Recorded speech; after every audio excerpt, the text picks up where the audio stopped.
right, so this is Bill Brower with FMBA Nation. We're coming to you live from the ServPro Studios here in Rahway, New Jersey. I got a really cool episode today for you guys, being joined by Fred Mohr.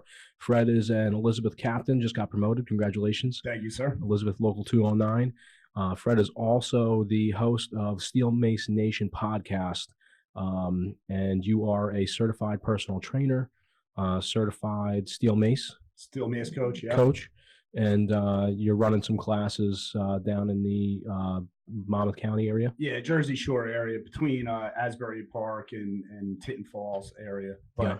I kind of go, further out beyond that, do personal training and stuff like that. I'll go anywhere pretty much to show people how to swing a mace. Yeah, cool. So tell us a lit'll bit about how'd you get started in the fire service, first and foremost? How long you been on the job? I just started my 16th year this January. Nice. Yeah. Congrats. And I started in 2004. I did sit on the list for quite a while. There was like a long period where I sat on the list for close to 5 years. Mm-hmm. And then I was hired. So I took the test in I was in my 20s, mm-hmm. and I didn't get hired until I was 30. Gotcha. Yeah. Wow. So and then prior to that, I was working on trying to get hired other places, just taking tests and learning what to do and networking a little bit, and just, doing what I had to do. Right. And you just got made captain about a month ago? Yes, sir. Yeah. Congrats. That's awesome. Yeah. Thank you. You look like you're really not in shape at all. So how long you been in the fitness world, so to speak? Like, when did you get started with that? And well, I actually got started when I was 19 for mm-hmm. sure. Like, that's like, I was, as a teenager, I just did whatever, played sports, but nothing much. I didn't put any thought to it. But when I was 19 years old, I hurt my back mm-hmm. Lifting a table up. I had a stockroom job, and it was a sciatic injury. The pain right down the leg. 19 years old. Wow, that's terrible. Yeah, it ruined my summer. I mean, now I was 19, so I bounced back pretty quickly. But I went to a chiropractor. He was probably like in his 30s, and he just said to me, like, "What are you doing with yourself? And like, you're a wreck." And I'm like, "I am." And he's like, "Yeah, you're weak. Your muscles aren't working." I'm like, it's basically 19 years old. What are you talking about? He's backhanding me, like, proverbially, like, just, what are you doing? He said, you got to work out. He goes, that injury that you have, all you did was it backed off, but mm-hmm. it's always going to be there. And I was like, I don't ever want to go through that again. So I joined the gym. Mm-hmm. I got a personal trainer to show me what to do. The chiropractor told me what to do. I listened to him. And I just started working out. And I started moving better, feeling better. And what do you think? A young guy putting on 15 pounds of muscle, feeling more confident about himself. What do you think happens next? A couple of the ladies that I was trying to hook up with all of a sudden want to hook up with me. Yeah. No, I didn't do much damage in that department, but I did enough that made me feel good. Yeah. But then as time went on, I started to realize I had, other reasons to do it. And when I started training to get in shape for getting through the entrance to get on the fire department, I started to have a mission. Like, this is like, my training is to get me into a career that I want to do. So the mission was the thing, and having that as my motivation really enhanced it. And I kept going deeper and deeper. And I'm the type of person where if there's something I'm passionate about, I start to nerd out over it. So back in those days, it was go to Barnes and Noble and just books, whatever, mm-hmm. just open up books and read. Finally, the internet comes along, and you're on, we could go on the internet to do just about anything. There's plenty of fitness stuff, even back then. And, all the magazines and everything. And I learned how to train a lot of it like bodybuilder style, mm-hmm. which when you're young is okay. But as you get older, you start to realize you could be beating the crap out of yourself. Yeah. And so as time went on, I started to delve deeper and develop, techniques and styles of lifting that worked for somebody in the fire service. Mm-hmm. And one of the big things was learning that you can't burn the candle at both ends. Mm-hmm. Coming off shift, you maybe slept 3 hours. Right. What are you gonna do? Go to the gym now and do like drop sets and heavy deadlifts and stuff? your body just can't handle it. Mhm. Maybe when you're young, it can. Maybe you think you're indestructible, but it will It's catch gonna up. catch up. And it did. It caught up to me a couple of years ago, Mhm. and I just felt like an old man. And I said, "What? I'm tired. I'm beat up. I'm sore. The lack of sleep and everything." So I started to look deeper. Well, how can I do fitness in a way that's going to make me feel better and move better?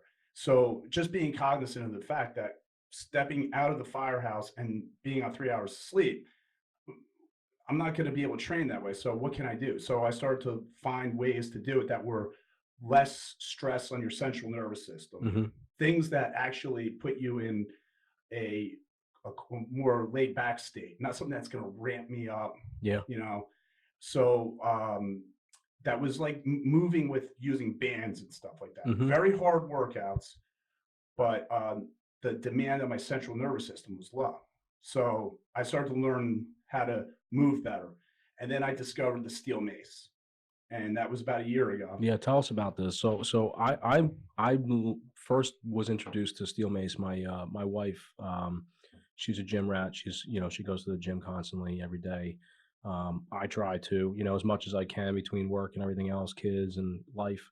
Um, but one of our friends is a trainer down there, and he started this weekend kind of fitness group at a park, and he brought one of these steel maces to the Mhm. park, and we started doing some minor things, like stabbing at somebody like this motion and then overhead and all that stuff. And I was like, what is this? This is like Right. medieval stuff here. What are we doing? So tell us about the steel mace and how you use it and what it entails, and go into it. Yeah, I would love to. So there's a lot that could be said. The shorter version is that the steel mace was once a weapon of war, Mm-hmm. and it's now a weapon for fitness. And the it's like the medieval ages, a weapon that actually turned out better than a sword Mm-hmm. in most cases.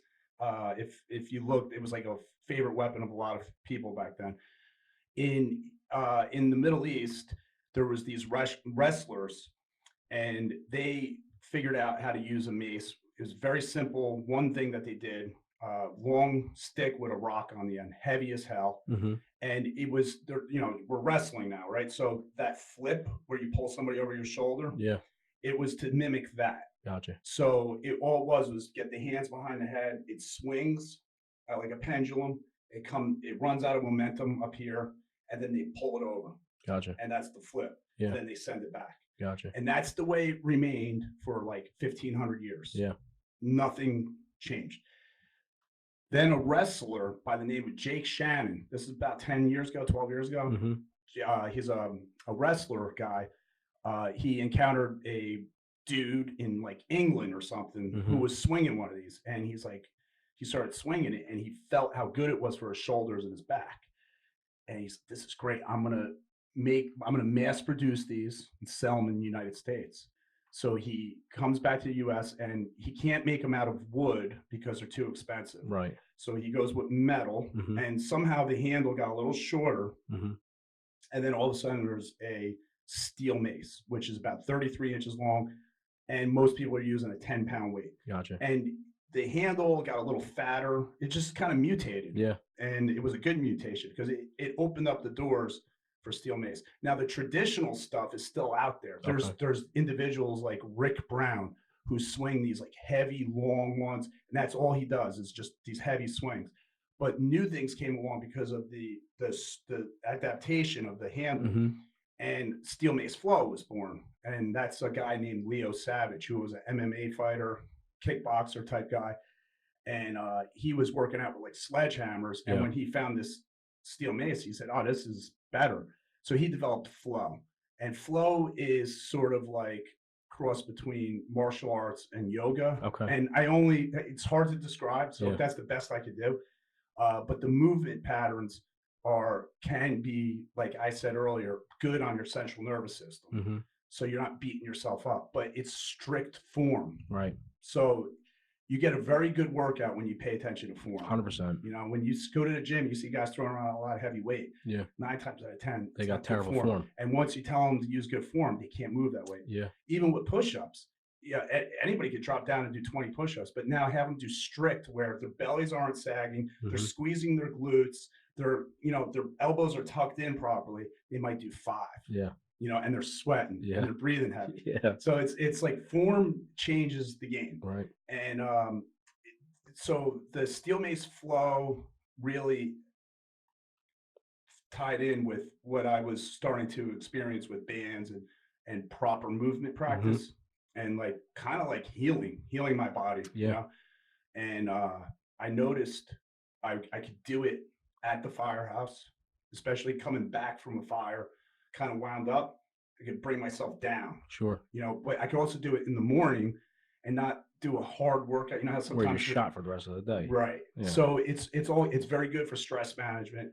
But then I start to discover I kind of like back feeds that you could go heavy, you could do athletic style. So I'm like, oh, this is endless. So I went out and I got certified from the flow people. I got certified from the athletic ballistic style. I got certified from the people that know how to swing heavy. And I was like, I want to know it all because this is something I think I could deliver to the fire department. I can help people. And I started to figure out like cool workouts that you could do with them. And I did bring a mace. Nice. Let's check it out.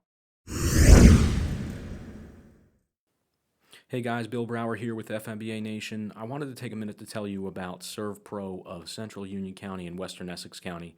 These guys are a trusted leader in the restoration industry. They provide 24-hour residential commercial services with highly trained restoration technicians.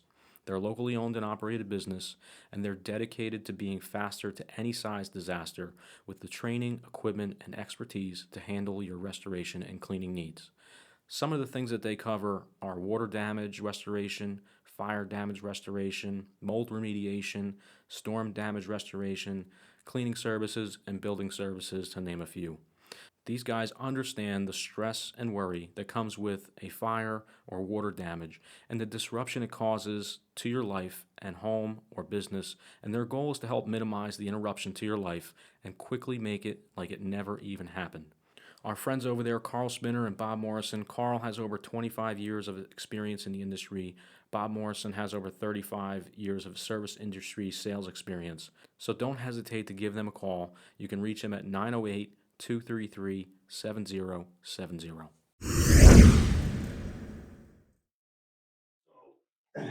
This particular mace is adjustable. It's called ADEX, ADEX. And the maker of this is in Florida. And basically, if you look at it, it's just a long handle with a weight on the end. And this weight is adjustable. So this is 5 pounds. Gotcha. Okay. And this handle is 6 pounds. Gotcha. So I add this on, and then you can keep adding on weight. Yeah. All right. So you could go heavier. So for instance, I had this up to 30 pounds. And we were doing like low belly crawls on the beach one day. And everybody had to grab the fat end of it, and we pretended it was a hose. Gotcha. So like you're dragging like a 2.5-inch hose, right? Something like that.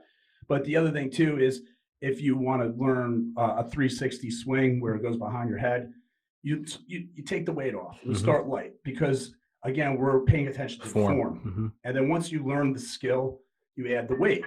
Once you add the weight, it starts turning into a hell of a workout. Yeah. And before you know it, with something like this, you could be swinging 30 pounds for 10 minutes. And then when you walk away, the benefits that you feel right away are opening of the shoulders, right? Your shoulders come back. Right. Today's society, everybody's rolling forward. Oh, I'm a sloucher, real bad. Slouching is it's called upper cross syndrome. The shoulders roll forward, the head comes forward, and we just slouch and we turn into a question mark. And bench pressing, it actually makes that worse. Gotcha. Because you're rolling everything forward. Now, I like to bench press, but I started to have pain in my neck and everything. And it was all because of that forward roll. So doing a 360 where you're swinging it behind your head opens your shoulders up and it gets your back upright and everything opens up. And now when I bench press, I do 360s in between sets Gotcha. to counterbalance. Yeah. Because everything we do in life is training. Yep. No matter what. If you just sit in a couch all day, you're actually training. You're training your body to sit in a couch. That's it. Now, a lot of people listening are going to say, yeah, that's my kind of training. Right. But you got to think about you're developing your body into that mold. Yeah. Mm-hmm. So we sit around a lot. Even firefighters do. No. or we lay a lot, right. Or whatever. But we're constantly working people. We are. It's nonstop. Yeah. It's nonstop. But think about it. When we go fight a fire, right? What are we doing to our bodies? We're not really paying attention to our form when we're humping a hose and stuff. It's kind of hard to do that. Mm-hmm. And all we're doing is reinforcing any bad movement patterns that we already have. Muscle imbalances that are typical are like weak posterior chain. So basically we're talking about your ass, your hamstrings, your hips. Mm-hmm. That is a common thing for most of society, but if you're sitting around a lot, that's your enemy, because your posterior chain is weakening. When that happens, you overcompensate using other parts of your body. Mm-hmm. Quads, knees start to have problems. Typical injury in the fire department is knees. Yep. Right. Ankles, mm-hmm. Shoulders, mm-hmm. back. So essentially, when you fight a fire, you're just doing whatever you got to do to get the job done. Yep. And it's always in an awkward position with a tank on your back, mm-hmm. in cramped conditions. You can't see too well or at all. And you're doing it at a high adrenal state. Your heart rate is pumped. Yeah. So how do we train ourselves so we can move better? You want to be able to train in a way that you train your body so that you understand what part of your body you're using. Mm-hmm. So instead of grabbing a hose, gripping it, and yanking it up the stairs so the nozzle can move forward, and using your bicep to do it, which is weak, mm-hmm. you're using your back. Yeah. And how are you doing that? By cranking down on the hose. Just a little twist, exposing your elbow pit up, will activate your lat. Mm-hmm. Now you pull with your back muscle. Mm-hmm. If you set yourself up to win, you're going to win. Yeah. But if you're operating from a state of just do whatever you got to do, you're going to fatigue quick. You could tear a bicep tendon. Sure. I don't know. I've seen a lot of those around in the fire department. Yeah. A lot of guys, bicep tendons go, and then you got to get surgery. So overloading that bicep, pulling a hose, or jumping out a window if you have to bail out. We had a guy, tear his bicep tendon in training doing that. So basically, how we use our bodies. Yeah. We're teaching ourselves with the mace proper form. And you know what? Everybody wants to be strong. I want to be strong. I want to lift a lot of weight. Well, you got to start from a level of stability, mm-hmm. right? Your joints have to be stable. You have to learn how to stack your joints underneath each other, right? If you're not lining them up right, then you're leaking. You're leaking energy. Yeah. And you're putting stress. Yep. So learning how to move your body in the most efficient way. And, as you become an older fireman and you're getting beat up a lot, finding a way to fix that is worth its weight in gold. And if you want to be stronger, that's where you start, from a level of stability and body awareness. Mm-hmm. So I consider myself, yes, I'm a Steel Mace coach. Mm-hmm. Very passionate about it, but I consider myself more a movement specialist than anything else. Yeah, that's pretty cool. And we talked about, the concept of becoming a tactical athlete, right? You had written something up, and that's soon to come for all you listen. And we've got some really good stuff coming out of FMBA Nation on the website. We got some guest speakers, guest writers that are going to be writing some really cool and good content for you guys to consume out there. One of which is an article that Fred had just written recently called "What is a tactical athlete?" The tactical athlete. Touch on that a little bit. What is a tactical athlete? Why should we consider ourselves tactical athletes as firefighters, first responders? People that are constantly putting ourselves in in an environment which requires us to maintain physical form and physical fitness. Touch on that for me a little bit. Yeah, sure. So remember earlier when I said when I was working out and I found the mission, mm-hmm. my mission was to work out so I could get on the job. Yeah. So that's kind of like how tactical athlete came to me. Mm-hmm. It's a mindset thing. Right. You know, at the end of the day, we're just moving and taking care of our bodies. All right.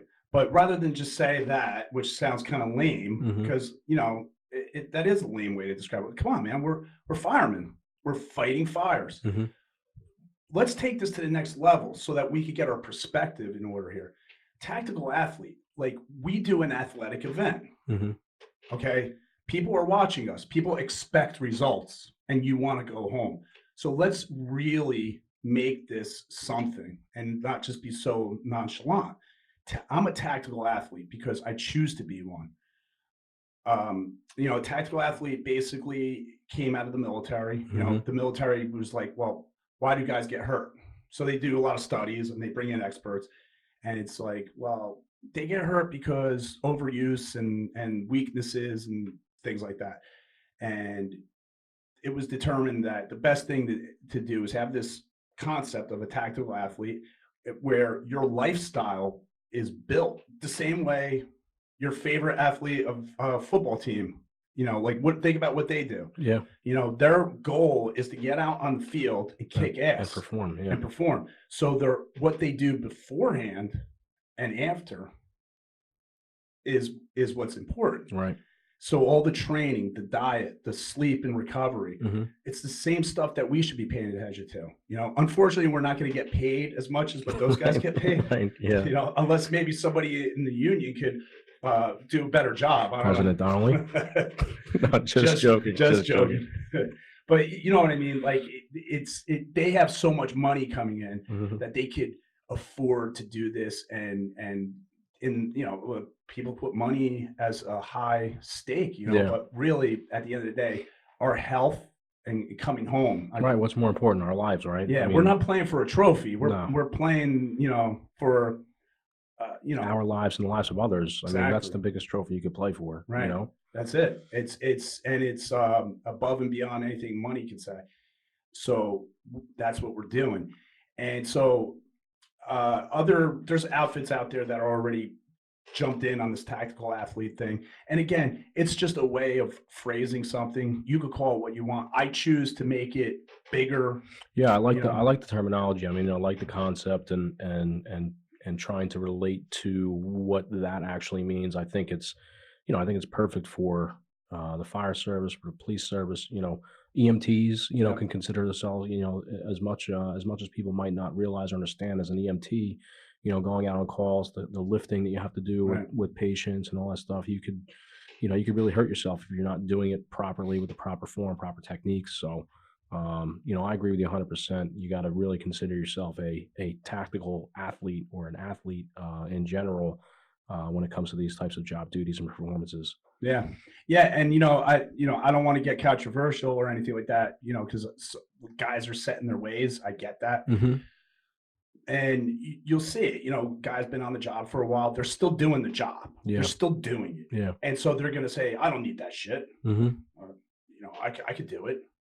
But let's look at your favorite sports team.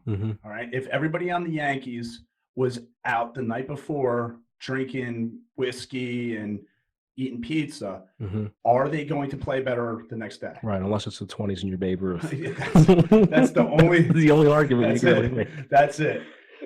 But other than that, the answer is no. Right. You know that. And if you see a player and he's not performing, and you see in the gossip news that he's like, you know, dating like a stripper from Florida, and you just kind of tie it together. Like, I think he's hanging out with her a little too much. He's staying up too late.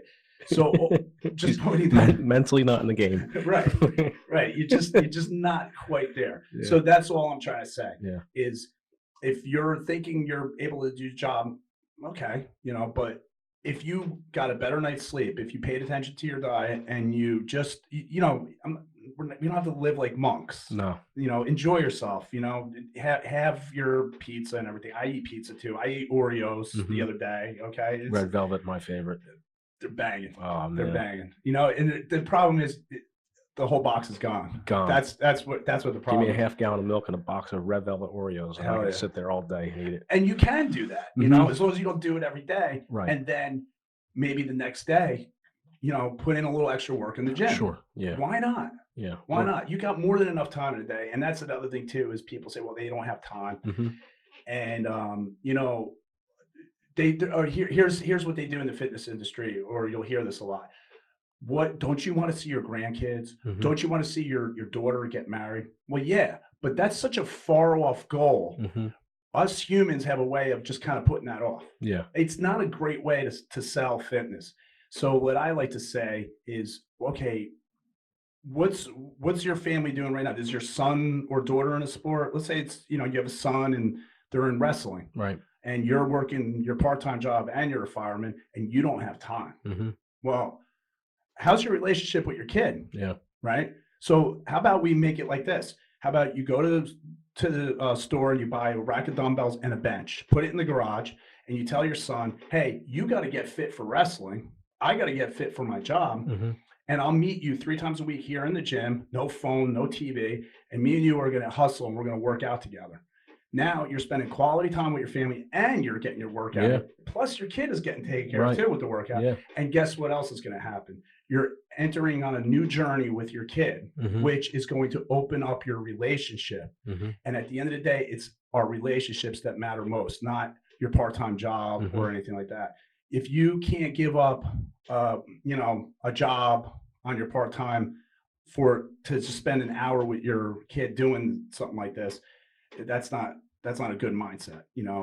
Again, I don't want to get controversial and talk about, people need money. I get that, but you have to find this balance. And I'm just trying to illustrate a way that you could kind of kill 2 birds with 1 stone. Yeah. You could foster that relationship with your kid. They're going to look up at you a different way. Right. You could take care of yourself. You're going to feel better. You're going to move better. The job is going to be easier for mm-hmm. you as you get older. You're going to be able to keep up with the young guys. Yep. And the young guys, sorry, but they got to step up too. Sure. A lot of these young guys are coming on and they're not that fit. Yeah. Again, maybe I am controversial. Just no, listen. I think you're onto something. I mean, I don't want to beat people up, but it's like the soft talk that you hear. It's okay. You can come to the gym and just do whatever you want. Like, no, you gotta step up to the plate. And I find that fitness is a gateway to a lot more than just being able to do your job. It's a great way to foster relationships mm-hmm. and build things, and it changes your mindset. And that's a big thing, going back to the Steel Mace. No matter how you use it, no matter how you train with it, it forces your brain to operate a little differently because it's kind of odd. It's unconventional. So, right. Everybody knows what to do with a dumbbell. Yeah. They've seen it on TV. Everybody's grabbed a dumbbell. They know how to press it over their head. They know all the exercises. Their form might not be good, mm-hmm. but they know what to do. But when you put a mace in their hands, they're like, what the hell do I do with this? Yeah.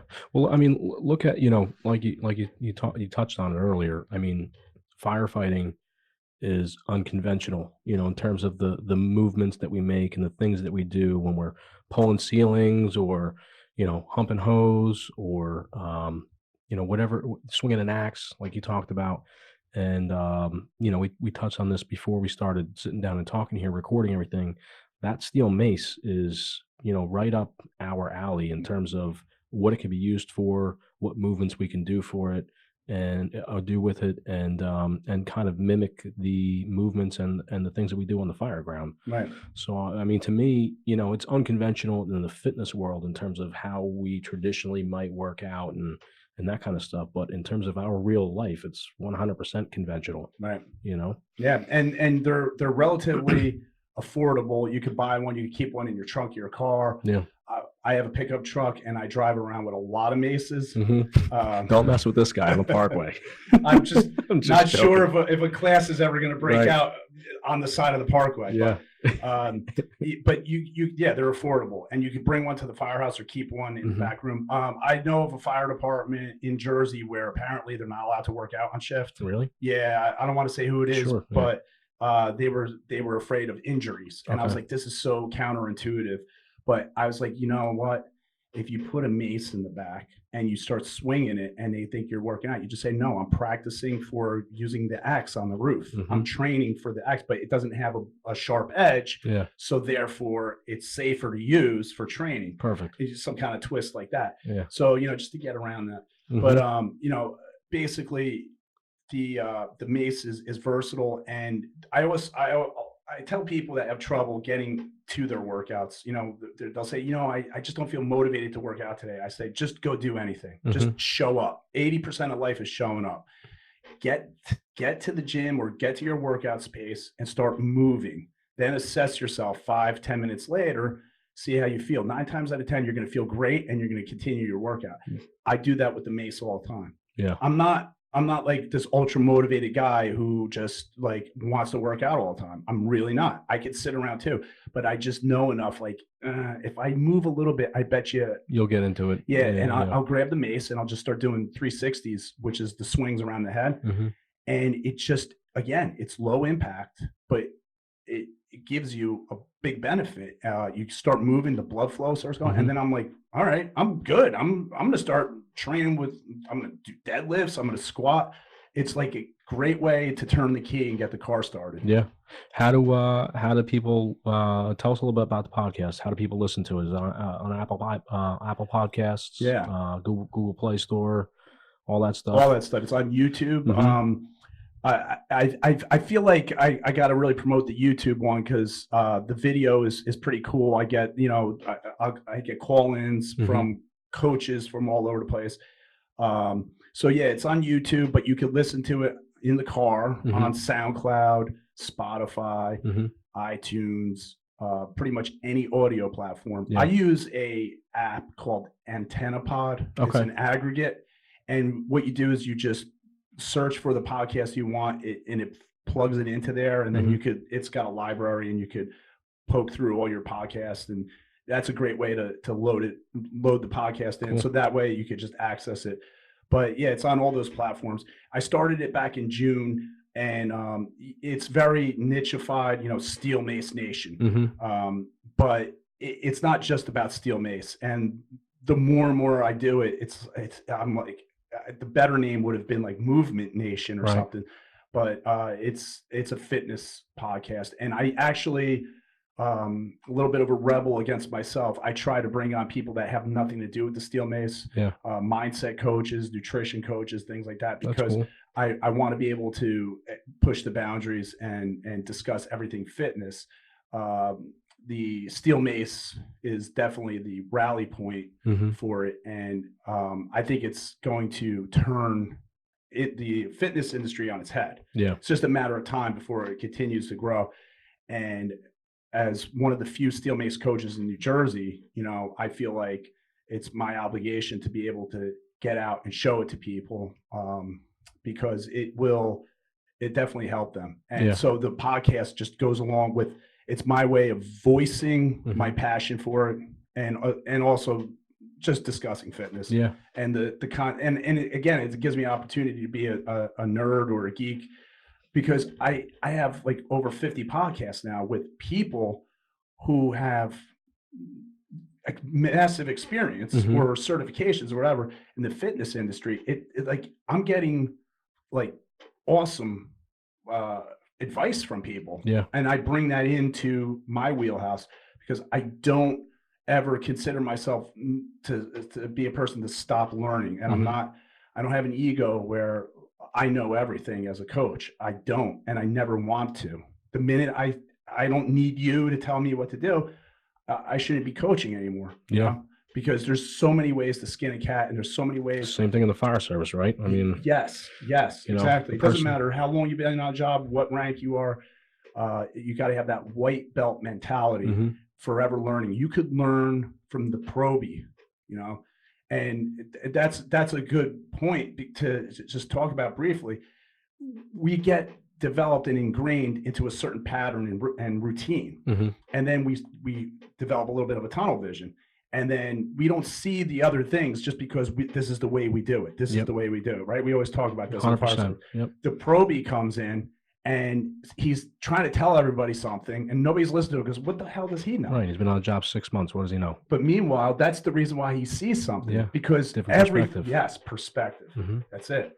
So I do that with fitness, and I learned that from the fire industry to just be open-minded and don't ever think you know everything, because the minute you do, you shouldn't be a fireman anymore. Yeah, that's really cool, man. I think there's a lot to take away from this, and it's funny because the last podcast I just did was with retired Deputy Chief Frank Viscuso from Kearney, and he's a big leadership speaker, goes around the country, talks about leadership and this and that. We talked on about education a little bit and whatnot. And he kind of had the same message was, you can learn from anybody, and anybody can be a leader. You don't necessarily have to be an officer to be a leader, type of thing. So it's cool to follow up that interview with this conversation and kind of touch on the same things that we talked about, because I think it's very relevant in the fire service. And a lot of stuff you talk about with fitness and form, I hope hits home to a lot of people. It's hit home to me. I mean, you talk about family time and making time between jobs. I'm guilty of it. I work multiple jobs myself, and my wife is very into fitness. So the past couple months, we've tried to make a bigger effort together to work out together, which is spending more time together, but also benefiting each other, doing something we both like to do, just, carving out that little bit of time to do it. Yeah. So hopefully if people listening don't get anything else other than that aspect of this from this podcast, it's a home run. Yeah, it's a win right there. Yeah. Yep. But really cool stuff to hear what you're doing with Steel Mace Nation. Definitely want to have you on more shows to talk about some other things. Maybe we could touch on nutrition and anything really. So I really appreciate you coming on, and sharing us with your experience and stories. So we talked about Steel Mace Nation podcast. They can find that on Apple Podcasts. What do they search for? Just Steel Mace Nation podcast? Yeah, I would type in Steel Mace Nation podcast. Okay. And the YouTube channel is also Steel Mace, same thing? Same thing. And gotcha. You can find me on Instagram at Steel Mace Nation. Okay. I'm also at Steel Mace Firefighter. Okay. That's my other Instagram. And how about a website? You got a website? Website is steelmacenation.com. Okay. And best way to reach out to you if anyone wants to get in contact, you got an email address, want to send them to one of those channels to direct message you? Yeah, actually, I do a lot of DMing on Instagram with people. So you could go on one of those Instagram handles, the Steel Mace Nation or the Steel Mace Firefighter, and hit me up. You could also go to YouTube and,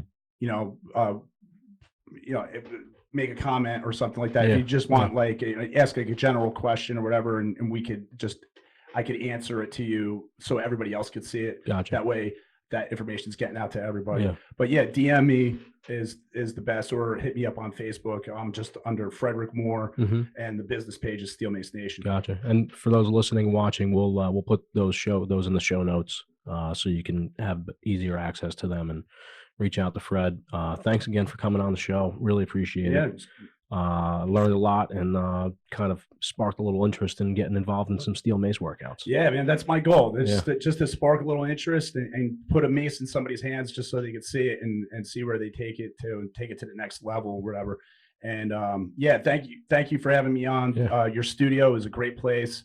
I encourage everybody that's listening to stick with the podcast here, FMBA Nation. I didn't steal the name from it's right. It's all good. I didn't steal the name. There's a lot of nations out there. Yeah. So, but you get the point. It's not a nation of borders. It's a nation of with borders. It's a nation of people.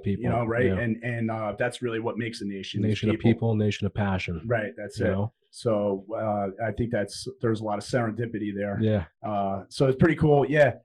Anytime you want to have me back on, I would love to. Yeah. And if anybody's interested in just like cool discussions about coaching, or if you're just if you're a fitness enthusiast and you just want to hear some geeked out talking about fitness, check out my podcast, browse through them. And you can even see some of the clips on my Instagram if what finds your interest or whatever. Yeah. So cool. Thank you for having me. Appreciate it. Thanks for coming on, man. Appreciate it. All right, guys, thanks for listening to another great episode of FMBA Nation, and stay tuned for some more great content to come. You can find us on Facebook, Instagram, and Twitter. You can also listen on the NJ FMBA YouTube channel, as well as Apple Podcasts, Anchor, and the Google Play Store. And if you're interested in becoming a sponsor of the FMBA Nation podcast, please email us at nation@njfmba.org.